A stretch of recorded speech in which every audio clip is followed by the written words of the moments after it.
Blue and red strobes washed over my hydrangeas while a 14-year-old in basketball shorts shouted into his phone with theatrical urgency. "He has barricaded himself." The kid yelled at what I could only assume was a very unimpressed dispatcher on speaker. The barricade in question?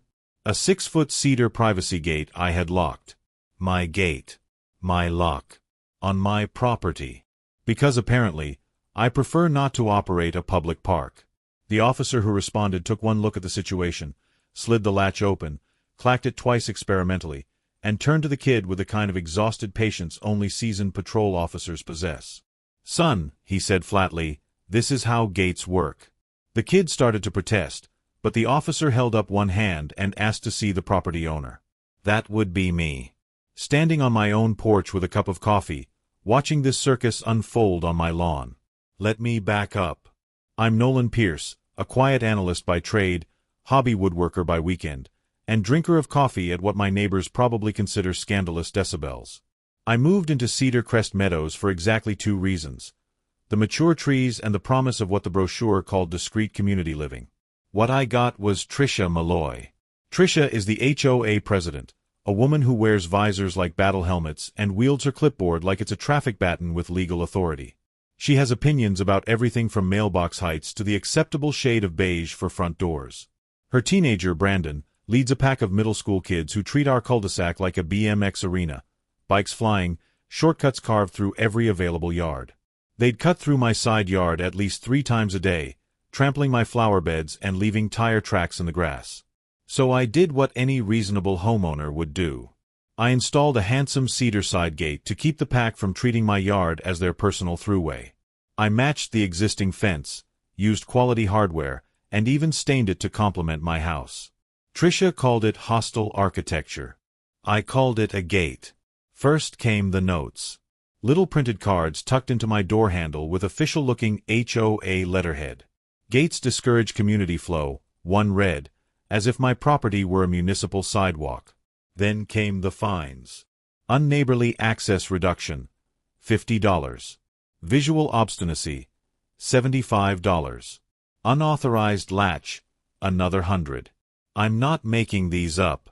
Each citation arrived with Tricia's looping signature and a payment deadline highlighted in yellow. She started leaning through my open garage to lecture me about porous yards and the importance of neighborhood connectivity. She used phrases like circulation patterns and pedestrian easement with the confidence of someone who had watched exactly one city planning documentary. Then she took it online, posting to our neighborhood chat forum with the subtlety of a foghorn. "Some people lock their gates," she wrote, followed by, "Thoughts?" The responses were mixed, but Tricia screenshotted only the ones agreeing with her and printed them out to leave on my windshield. Brandon began testing the latch like a determined raccoon, yanking it, jiggling it, and apparently logging his denials because I found tally marks scratched onto my fence in Sharpie. 14 marks. 14 attempts to open my locked gate. Tricia herself showed up one afternoon with a yardstick, measured my gate with absurd precision, and announced it was 1 inch 2 freedom negative. When I asked what that meant, she said I'd know when I got the fine. I emailed her the Architectural Review Committee approval I had received before installation, along with photos of the gate from 3 angles. She replied within minutes. Approvals can be spiritually revoked. I read that sentence 5 times trying to find the satire. There was none. Saturday afternoon, everything came to a head. The boys came barreling down the hill on their bikes, aimed directly at my side yard like it was a bowling lane with no pins. I was in my garage organizing tools when I heard the skidding. The gate was shut. Brandon discovered the lock, and I watched from my garage doorway as he performed what I can only describe as a tragic Shakespearean gasp. He rattled the gate, testing it with increasing frustration. Then he pulled out his phone and called 911 to report what he described as illegal blocking of a public passageway. I could hear him from my driveway. "Yes, it's an emergency," he insisted to the dispatcher. "He won't let us through." The dispatcher asked through. "Through what?" "Through his gate," Brandon said, as if this explained everything. Tricia arrived moments later, breathless and pointing, clutching a wrinkled photocopy of what she claimed was a walking path from 1998. A path that, conveniently, was never actually built. She informed the responding officer that my gate had captured community land and that my yard was technically an easement.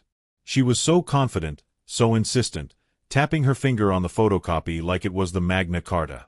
The officer asked if she had documentation proving the easement. She said she had community memory and historical precedent. The officer looked at me. I shrugged. Then Tricia slipped. She admitted, right there in front of the officer, that she had tested the lock 3 times this week to verify the obstruction, which explained the fresh scratches around the latch that I had been wondering about. The officer asked if she had attempted to open a locked gate on someone else's property. Tricia said it wasn't someone else's property, it was community adjacent. Those were her exact words. Community adjacent. I'm a private person, but I'm not powerless. I excused myself, walked calmly to my office, and returned with receipts. Not emotional receipts. Actual receipts. The recorded plat map showing my property lines in crisp black ink, with the county recorder's stamp and signature. My survey with the pins still marking the corners, completed just 8 months ago when I bought the house. The HOA's own bylaws, highlighted in yellow, with a section about owner-maintained fences and gates clearly stating that property owners may install and secure fencing within their property boundaries. And the ARC approval form, stamped in red with the word approved and Tricia's own signature at the bottom, dated 6 weeks prior. The patrol sergeant radioed county zoning while Tricia stood there insisting they check the historical maps. Zoning texted back within minutes. No easement on Lot 42. Property lines confirmed per recorded survey. Then I pulled up my Ring camera footage on my phone. The officer leaned in to watch. There was Tricia, 3 days ago, lifting my latch with a butter knife, trying to figure out how the lock mechanism worked. There was Brandon 2 days ago, yanking the gate hard enough to make the hinges whine and the whole fence shake. And there, in glorious high definition from yesterday afternoon, was Tricia whispering to her son while gesturing at the gate. The officer asked me to turn up the volume. If it breaks, Tricia said on camera, it was loose. We just found it that way. The officer's eyebrows tried to leave his face. He asked Tricia if she'd like to revise her statement. She said the camera angle was misleading. Cedar Crest held a special meeting in the clubhouse 2 weeks later. Half the neighborhood showed up for the drama. The other half showed up for the Costco cookie trays stacked on the refreshment table. I had requested the meeting through official channels, submitted my agenda items in writing, and prepared a presentation. Tricia tried to deny my request initially, but the board treasurer reminded her that any homeowner could call for a special session per the bylaws. She showed up in her best power visor. I presented my case with slides projected onto the community room wall using the clubhouse projector. Slide 1 was the plat map with the mythical walking path clearly labeled as proposed, abandoned, 1998. I zoomed in on the notation that said never constructed, removed from Plan 1999.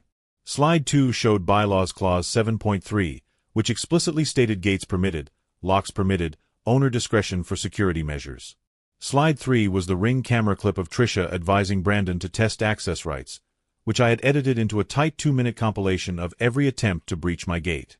The room was silent except for the video audio.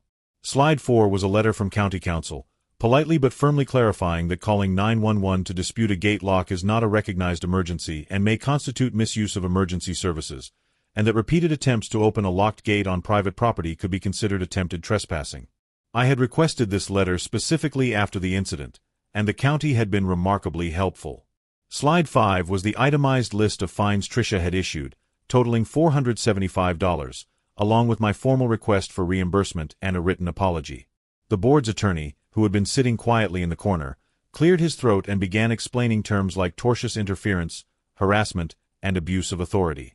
He noted that the HOA could face liability if homeowners were punished for exercising their legal property rights. The vote to rescind my fines passed 7-0. Tricia abstained, claiming bias. Then came the real stunner. A motion was made to censure Tricia for instructing minors to trespass and to remove her president perk, which included her key to the common area storage shed, her reserved parking spot, and her stipend of $100 per month. She stood up, her face pale, her visor slightly crooked. "But the shed is my office," she protested. The treasurer didn't even look up from his notes. "It stores folding chairs, Trisha. The vote passed 6-1. Only Trisha's best friend voted no. Trisha lost the presidency that night.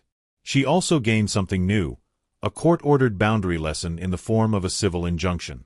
She and Brandon were now required to stay 5 feet from my fence unless explicitly invited, following a hearing where the judge reviewed my evidence and expressed concern about the pattern of behavior. The filing fee alone cost her $300. The HOA issued a formal respect the gate policy complete with a diagram, and my latch became the official example in the updated guidelines distributed to all residents.